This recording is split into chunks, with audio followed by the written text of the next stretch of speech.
So I have been waiting literally with bated breath to talk to all of you about the redistricting that took place last year and the maps that we saw just before Christmas. There are a lot of opinions about this. The big question seems to be, is this a step forward for African Americans and African American representation, or is this a step backward? Karen, I'm going to start with you with that question. Well, I guess that's yet to be seen, Stephen. Certainly, we have Black elected officials that are pushing back on the redistricting. Greg did an amazing piece that talked about what it meant in terms of African American congressional representation and the impact of that. But people forget that this is also a redistricting plan and map that Barack Obama approved. And he thought, he was singing its praises and said that it was going to be, what Black voters and Democrats needed. I think that overall, we probably need to really look closely at who our options are, if those people are really representing the interests and the needs of African Americans, and what we're doing to hold them accountable, and making sure that we're getting out to vote. We still had only 11% turnout in the city of Detroit, which is disappointing regardless of who is representing us. So I think we need to look at the entire picture. Yeah. So Greg, you have been really vocal about the concerns you have about how this map treats African American voters and the choices that it may give us. First, walk me through why you think the congressional boundaries in particular wouldn't produce African American candidates. The way I see that map, it seems like Black candidates would have the best chance in both of those districts, all things being equal. But tell me why you see it differently. Well, I mean, a couple of reasons. One is that I think that Black folks here in Detroit, I think we are the fairest voting electorate out there. Even though we have have had super majority Black districts on the state level and in Congress, we still elect people who are not Black to represent us. And so in some ways, I think that the very elections of people that, I think they're pretty good. I mean, Stephanie Chang, I think she's great. Rashida Tlaib on the congressional level certainly takes the heat to the man. But the fact of the matter is that when we make the argument about having Black leadership, one of the things that we keep coming faced with are having good people who can represent our interests who are not Black. And that, to me, that undermines, our argument, because that's what we're saying. Black leadership matters. And the way that these maps are drawn, we've talked about this before. This map represents a reality that we're all faced with, and that is that there are more Black folks living outside the city of Detroit than are inside the city of Detroit. And the challenges that we face don't stop because you move across Alto Road or 8 Mile or something like that. I mean, the systemic racism that exists, the issues in relationship to economic equity and all of those things don't disappear. But what does disappear is the support system that has grown up over time in Detroit that allows for us to effectively combat those kinds of things, if you get what I'm saying. And so right now, I mean, with the 13th district, the way that it's drawn now, going from 8 Mile east down all the way down across the points, and then all the way down to like Taylor and beyond, the biggest group, or I'm sorry, the guy that seems to have the most money right now is an Indian American guy, Sri Thanadar. He said, I'm going to put $5 million of my own money in here. He spends that kind of money, and we have a bunch of Black folks who get in the race who can't compete in that kind of way. You cut the vote in Detroit, we see that, and now we will be faced with a situation where, yes, he's brown, but at the same time, we won't have any African American representation in Congress for the first time since Charles Diggs back in the 50s. Yeah, that's a long time, and you're right. I mean, that's a really great analysis of what we have, and I think if those circumstances play out, that would be a step, and no question that'd be a step backward. Kerry Leon Jackson, what do you think of these maps? It's been 20 years since I moved out of the city. The maps now have made the lines a lot more competitive for Democrats and Republicans. It's definitely going to change the state Senate. They definitely have changed on the congressional level as well. But the map takes it, the map was not drawn by either party. They were drawn fairly by citizens, people that decided we want a voice. And I'm pretty sure that the courts are going to give great weight to that. And they still take into consideration exactly what Greg just said, that many African Americans like myself left the city. We're in the suburbs, and the lines are drawn to bring those of us in the suburbs in and give us in the suburbs some actual power. Brandon? You know, this is a very interesting conversation just around the whole gerrymandering process. You know, in this, the voters, it seems, are finally the ones who are winning. Their voice is finally going to be heard. The folks who are on the outs, if we're going to be honest, the political bosses, the political machines, that's who's in jeopardy right now. And to me, that's a good thing. And so now the challenge is, because here's the thing, this is not a Democrat or Republican issue, because just as there are some Republican seats that now some Democrats may have an opportunity to win. So I think if we talk about fairness in elections, this is a good thing. The challenge, though, and I do agree that, you know, Black representation matters, but also it's not just the fact that you're African American. You got to bring home the bacon, and if you can't do that, now you got to compete for those seats. Yeah. So I want to stay on this subject a bit, just because I think it's so important, and there are so many different wrinkles here. What Greg was talking about, these circumstances where you've got this very wealthy non-African American, but also non-white candidate who seems to be making a real claim in the 13th district, it is different from the question of whether that district is drawn in a way that would support the election of an African American. And maybe the circumstances that we're looking at are about the state of Black leadership in the city, right? The place we are with Black potentially elected officials, and not about the map, which I think, you know, we've got to be able to separate those and talk about them differently. Karen, you're grimacing. Well, yeah, and I guess I keep going through all these things. I mean, we need to really, and I understand, I mean, certainly that money does make a difference, but I also always go back to the election or the candidacy of Dave Knesset. I mean, we need to stop putting in people's minds that the person that has the most money is automatically guaranteed to win. Yeah. If they weren't buying off certain people in the community, Tree Tanadar wouldn't have had the kind of impact that he did in the governor's race. Remember, he took Detroit. You know, but I think at this point, we need to, you know, we're saying Black leadership matters. We're in a predominantly African-American city, and we have a white mayor that just won his third term. So if we're really concerned about leadership that reflects the constituency, it needs to be consistent. And on the other hand, we've had Black leadership. What have we received in return for that? I mean, and I say that because 50 years, 60 years in, we're still championing for the same things. We don't have, you know, we're talking about voting rights. We're talking, you know, we don't have an anti-lynching law in the country. I mean, we're still circulating the same asks and demands that we have been. So at some point, we need to really sit back and ask ourselves, what is it that we want? You know, who are we going to hold accountable and put those people in place? But it can't be a cherry picked. If in fact we're going to talk about leadership that accurately and effectively represents us, it needs to be consistently applied. Yeah. Well, I agree with that. But let me say this on that point. Why is it that we are unable to draw maps that actually increase the pie and increase the representation?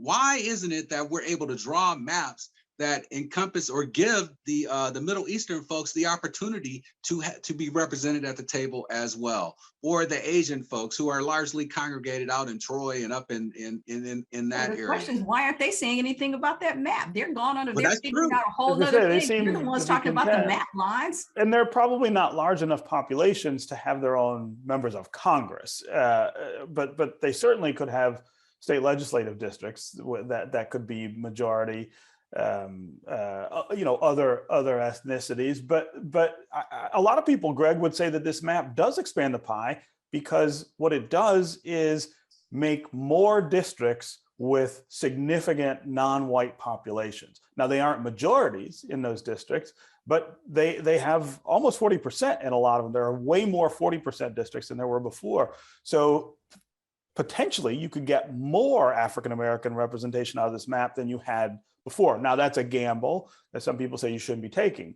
But I think that's the argument that they were focused on here. Kerry, what do you think? Also, that's also the legal test. The legal test is whether or not that minority group has also a large enough chunk to also get some white votes. And where there's 40% minorities in each of those districts, if the candidate gets out and works for the white votes, the court's going to say that those lines are perfectly fine.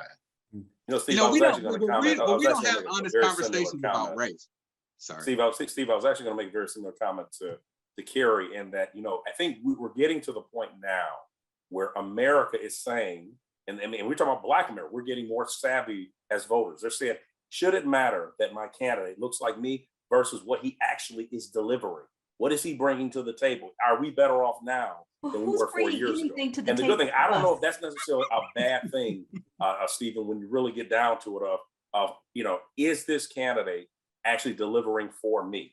Who's delivering anything for us? In all honesty, at some point, and when we talk about, whether, Blacks traditionally both Democratic and Republican and that, what are we gotten for anything that we've done? I mean, at some point, like Greg said, we need to really talk about race, but we need to also talk about results and the lack thereof. We're still sitting here with nothing, and we're trying to figure it out. Yeah, Greg, I want to give you the last word here quickly, because we got to get to our other subjects, but go ahead. Well, look, we have to have an honest conversation about race. And, I'm happy for Dearborn. Dearborn just elected a Muslim mayor and city council, and the same thing in Hamtramck. Black people live in Dearborn. Black people live in Hamtramck. How come we're not seeing our representation increase in those areas? And I submit to you that kind of thing happens because it mirrors the discrimination that goes on to a larger extent. It does us no good to limit the opportunities for folks. And to be honest with you, I just don't think that Black folks should have to lose representation in order for other communities to gain representation. We need to change that calculus. Feel better candidates. So great footnote about Dearborn. What is the Arab population in Dearborn? 40%. Yeah, it's 40%. That's the number that got them control of the mayor's office and seats on city council. Okay, I want to get to our other subjects. Ahmaud Arbery's killers get the stiffest possible sentences. Obviously, that's some form of justice, but is it enough? Brandon Brice. I think we all saw the video. It's very clear this was a manhunt, and I'm a conservative saying that because it was very clear. And I think the power of video is going to continue to help bring people to justice. I mean, these guys, this was not a case where it was debatable. This guy was running away. They chased him down. They killed him. That's what happened. And so, I don't think that in this case, the ruling was stiff. If anything, I think it was very clear that, this was not a situation where people were actually saying that this guy, there was no question that there was a crime here. And so I think it was very clear. I think the verdict was on point. And I think as I go back to say, the video told the details. Yeah. Kerry? That's what we keep saying about everything, the video. The video is supposed to tell it, but it doesn't always turn out this way, right? I understand it does not always turn out this way, and I get it. But let's not forget that the first prosecutor recused herself. The second prosecutor found no reason to charge anybody in this case.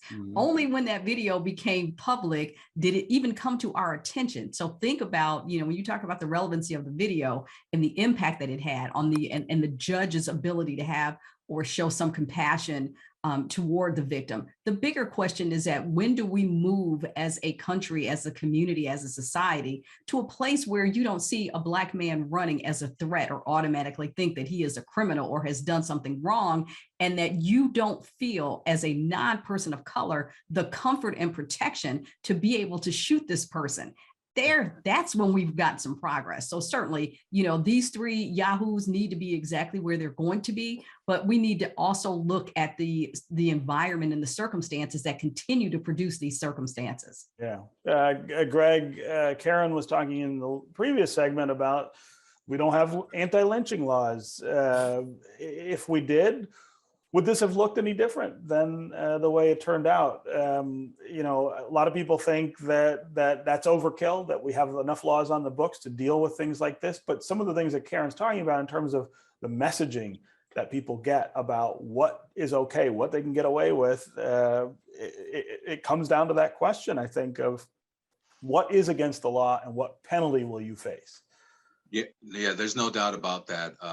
With the exception of my two Republican friends on the panel with us today, I have grave concern about the way the Republicans are engaging in the cultural wars at the local level. This is relative to the sentence that we saw down in Georgia, because we just saw in Birmingham, people go crazy about having diversity discussions in class that you would just volunteer for. That's happening in Farmington now. Yeah. And so I was there last night. It was Farmington Hills. Yeah, Farmington Hills.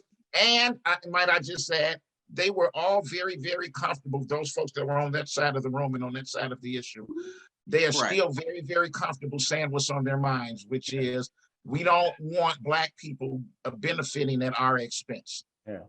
Well, I think it's we're learning the truth about this country. That's the other thing. We don't even want to have a discussion about race in here or anything that could make us feel bad. So think about the lens that they viewed, what happened in Georgia before these guys got convicted. I'm sure that many folks were running around with that stereotype. Oh yeah, he wasn't really jogging. He was really casing the place and all this other stuff, right?